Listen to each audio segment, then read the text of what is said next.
ఈరోజు మన నియోజకవర్గం కళ్యాణదుర్గానికి రావడం ఉదయం 8 గంటలకు ప్రారంభించాము. అంటే ఇప్పుడు కనకదాస్ విగ్రహం రావడానికి 4:30 గంటలు టైం అయింది. అంటే కళ్యాణదుర్గం ప్రజలు ఎంతో అభిమానంతో ఆదరించి తండాలుగా తరలి వచ్చి నన్ను ఆహ్వానిస్తున్నందుకు నిజంగా వాళ్ళకి నేను కృతజ్ఞతని. ఎందుకంటే రాబోయే కాలంలో కూడా మన కాబోయే ముఖ్యమంత్రి చంద్రబాబు నాయుడిని ముఖ్యమంత్రి చేసి ఈ ప్రాంత అభివృద్ధికి పాటుపడతానని తెలియజేస్తున్నాను. ఎన్నో రకాలుగా ఈ ప్రాంతం వెనకబడిన ప్రాంతంగా ఉంది. ముందున్న వాళ్ళు కూడా కొంత అభివృద్ధి చేశారు, ఇంకా చేయాల్సింది చాలా ఉంది. సో అభివృద్ధిలో నేను భాగస్వామి, అందరూ ప్రజలతోనూ నాయకులతోనూ కార్యకర్తలు మమేకమై అందరి కోసం నియోజకవర్గం కోసం పనిచేస్తానని తెలియజేస్తున్నా. నిరంతరం నేను ఇక్కడే ఉంటా, వీళ్ళతోనే ఉంటా. ఈరోజు ఈ అభిమానం చూసిన తర్వాత నాకు ఇంకా ఉత్సాహం ఉంది. ఆ ఉత్సాహంతో కొనసాగిస్తానని తెలియజేస్తున్నాను.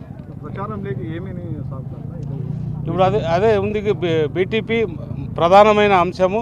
ఇక్కడ నీళ్లు, సాగునీరు కావాలి, తాగునీరు కావాలి, 114 చెరువులకు నీళ్లు కావాలి.